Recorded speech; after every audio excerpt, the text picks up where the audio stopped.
Hello दोस्तों, welcome है आपका हमारे यूट्यूब चैनल में।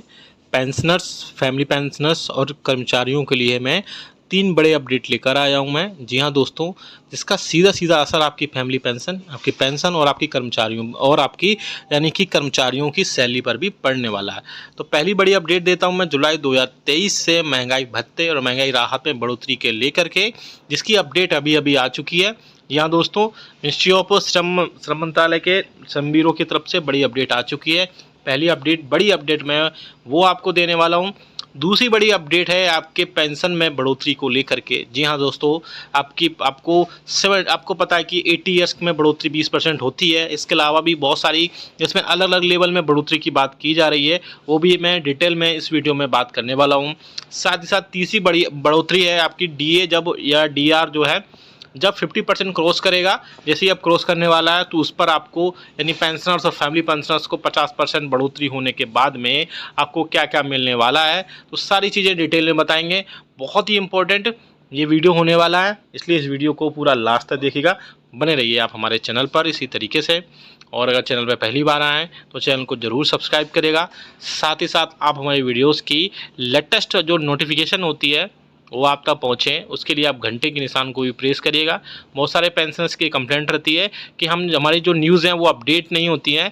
बेसिकली आपको थोड़ा सा टेक्निकल चीज़ में बता दूं कि आपने चैनल को सब्सक्राइब तो कर रखा होता है लेकिन बेल आइकन को प्रेस नहीं कर रखा होता है।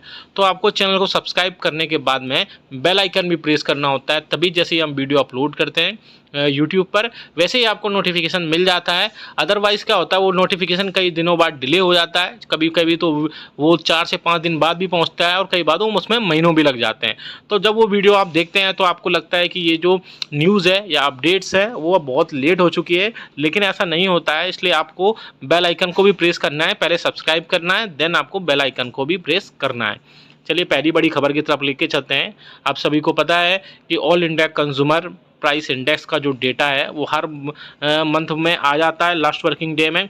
तो इस मंथ में भी आ चुका है और काफ़ी दिन भी हो चुके हैं। तो उसका जो डेटा निकल कर आया है वो काफ़ी पॉजिटिव जो है इंडिकेशन मिल रहा है कि आपका महंगाई भत्ते और महंगाई राहत में सीधे सीधे अब जुलाई 2023 से 4 से 5% की बढ़ोतरी देखने को मिल सकती है। जी हाँ दोस्तों, अगर 4% की इसमें बढ़ोतरी हो जाती है तो कम से कम 4% बढ़ोतरी होना तो तय माना जा रहा है। बाकी अब एक मंथ का जो भी all India consumer price index का जो डेटा आएगा उसके बेसिस पर आगे उसमें सारी चीज़ें फिक्स होंगी, सारी चीज़ें तय होंगी। और महंगाई भत्ते और महंगाई राहत में बढ़ोतरी के बाद में 46 से लेकर के 47% महंगाई भत्ता और महंगाई राहत हो जाएगा। ऐसे में पेंशनर्स को भी बहुत ज़्यादा राहत देखने को मिलेगी, क्योंकि पेंशनर्स की पेंशन में सिर्फ जो है पेंशन में सिर्फ डीआर यानी कि डियरनेस रिलीफ ही बढ़ोतरी होती है, बाकी चीज़ों में बढ़ोतरी नहीं होती है। जबकि एग्जिस्टिंग एम्प्लॉयज़ या फिर जो सर्विंग एम्प्लॉयज़ हैं उनकी सैलरी में काफ़ी सारी चीज़ें और भी ऐड होती हैं, जिसमें टीए, डीए, एचआरए और कई भी सारे अलाउंसेस जो मिलते हैं वो सारी ऐड होती हैं। लेकिन पेंशनर्स को सिर्फ और सिर्फ जो है डीआर ही भरोसा होता है। डीआर अगर बढ़ोतरी अच्छी खासी होती है 5% तक की, तो उसमें जो है काफ़ी चीज़ें उनको बहुत ज़्यादा राहत देखने को मिल सकती हैं। दूसरी बड़ी अपडेट आ रही है आपकी फिक्स्ड मेडिकल अलाउंसेस को लेकर के। तो ऐसे पेंशनर्स और फैमिली पेंशनर्स जो कि नॉन सीजीएचएस एरियाज़ में रहते हैं, जहाँ यानी कि जहाँ पर उनके वेलनेस सेंटर्स नहीं हैं, जहाँ उनके हॉस्पिटल्स नहीं हैं या डिस्पेंसरीज नहीं हैं, वहाँ उनको 1000 रुपये तक जो है एफएमए यानी कि फिक्स्ड मेडिकल अलाउंसेस के रूप में मिलते हैं। लेकिन अब पिछले दिनों एक बड़ी मीटिंग हुई थी जिसमें पेंशनर्स के और फैमिली पेंशनर्स के यूनियंस और फेडरेशंस ने सरकार से रिक्वेस्ट की थी कि 1000 रुपये ओपीडी मेडिसिन के लिए बहुत कम होते हैं, उससे बढ़ा करके 3000 रुपये तक किए जाएँ। इस मैटर में आपको बड़ी अपडेट देना चाहता हूं मैं। बड़ी अपडेट ये निकल कर आ रही है कि उसमें जो है गवर्नमेंट की तरफ से यानी ministry of health and family welfare की तरफ से एक बड़ा अपडेट भी आया था कि मैटर जो है अंडर कंसिडरेशन है। जल्द ही कुछ ना कुछ इस पर बहुत अच्छा आउटपुट देखने को मिल सकता है, यानी कि इसमें कोई ना कोई बढ़ोतरी जरूर देखने को मिलेगी। क्योंकि 1000 रुपये वाकई में कर्मचारियों और पेंशनर्स के महंगाई भत्ते और महंगाई राहत के रूप में जो होते हैं उसमें जो आपके फिक्स्ड मेडिकल अलाउंसेस जो होता है 1000 रुपये वो कम होता है, क्योंकि अभी मेडिसिन की कॉस्ट बढ़ चुकी है और 1000 रुपये में वो सारी कीमतें कंप्लीट नहीं हो पाती हैं, जिसके चलते कम से कम मुझे लगता है इसमें 2500 रुपये तक की बढ़ोतरी पॉसिबल हो सकती है। लेकिन अभी कोई भी ऑफिशियल स्टेटमेंट ऐसा नहीं जारी किया गया है, लेकिन ministry of health and family welfare की तरफ से मैटर को अंडर कंसिडरेशन दिया गया है। इसमें कोई ना कोई पॉजिटिव जो है निकल कर जरूर आएगा। तीसरी बड़ी जो खबर है वो पेंशनर्स की फैमिली पेंशन को लेकर के है। जैसा कि आप सभी को पता है कि पेंशनर्स की फैमिली पेंशन में 60 से लेकर 79 ईयर्स के बीच में कोई भी बढ़ोतरी नहीं की जाती है।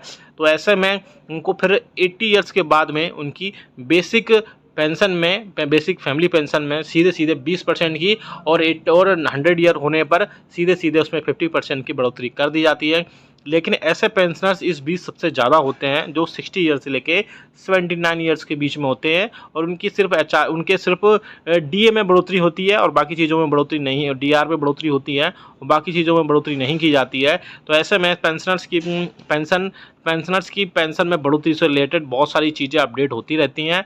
जैसे कि उनको कई बार स्पर्श पोर्टल में उनको माइग्रेट कर दिया गया है, या भी बहुत सारे पेंशनर्स हैं उनको माइग्रेट होना है, कई सारे को यूज़र आईडी और पासवर्ड मिल गया है। धीरे धीरे करके सभी पेंशनर्स को स्पर्श पोर्टल पर माइग्रेट कर दिया जाएगा, जिसके चलते अपना लाइफ सर्टिफिकेट है या फैमिली पेंशन है या पेंशन है या फॉर्म 16 वगैरह जो भी, या इनकम टैक्स की सारी इन्फॉर्मेशन उसी पोर्टल में उनको बहुत ईजीली अवेलेबल हो जाएगी। हालांकि पेंशन में बढ़ोतरी की बात करें तो बीच बीच में ऐसी खबरें आती रहती हैं कि सरकार जो है 60 से 65 साल में 5%, 65 से 70 साल में जो है फिर से 5%, और 70 से 75 साल में फिर से 5% की बढ़ोतरी करे, जिससे 5-5 साल की बढ़ोतरी होने पर 5-5% की इसमें बढ़ोतरी होनी चाहिए, जिससे पेंशनर्स को थोड़ा सा राहत मिल सकती है। लेकिन इसमें भी अभी वही है कि इसमें कोई भी ऑफिशियल स्टेटमेंट नहीं जारी किया गया है। इसमें सिर्फ मीडिया में अभी ऐसी खबरें आती रही हैं, जो मीडिया में जो खबरें आ रही हैं उनकी माने तो पेंशनर्स की पेंशन में बढ़ोतरी पॉसिबल है, लेकिन अभी इस तरफ से कोई भी ऑफिशियल स्टेटमेंट जारी नहीं किया गया है। और तीसरी बड़ी जो अपडेट आ रही है वो आ रही है, जब डीआई और डीआर जो है जैसे ही नेक्स्ट इंस्टॉलमेंट में यानी कि जनवरी 2024 में 50% तक क्रॉस करेगा, तो उसमें पेंशनर्स को या बोल सकते हैं कर्मचारियों को, सर्विंग एम्प्लॉइज़ को क्या क्या बढ़ोतरी के रूप में देखने को मिल सकता है। तो मैं आपको बता दूं कि इसमें पेंशनर्स को कुछ नहीं मिलने वाला है, सिर्फ जो सर्विंग एम्प्लॉइज़ या कर्मचारी हैं उनको एचआरए के रूप में फिर से 1%, 2% और 3% की बढ़ोतरी एक्स, वाई और जेड सिटीज़ के रूप में होने वाली है। आप सभी को पता है कि जैसे डीए 25% हुआ था तो 7%, तो इसमें 8% और 16% और 24% के रूप में कर्मचारियों के एचआरए में बढ़ोतरी की गई थी। सेम वैसे ही फिर से 7th पे कमीशन के रिकमेंडेशंस के हिसाब से फिर से इसमें 50% डीए में बढ़ोतरी होने पर फिर से इसमें बढ़ोतरी होगी, जो अभी इस टाइम पे 9 और इसके बाद में 18 और 27% बढ़ोतरी हुई थी, वो फिर से 10%, 20% और सबसे ज़्यादा जो बढ़ोतरी होगी वो एक्स सिटीज़ के कर्मचारियों के लिए होगी। उसमें 27 से लेकर के सीधे सीधे फिर से उसमें बढ़ोतरी होगी, और 3% बढ़ोतरी होने के बाद में उनको फिर से 30% तक एचआरए मिलेगा। लेकिन पेंशनर्स के इसमें कुछ भी बढ़ोतरी नहीं की जाएगी। तो ये वीडियो बहुत इंपॉर्टेंट था, अच्छा लगा तो लाइक करिएगा, शेयर सभी के साथ करिएगा, साथ ही साथ कमेंट करके बताइएगा कि आपकी बेसिक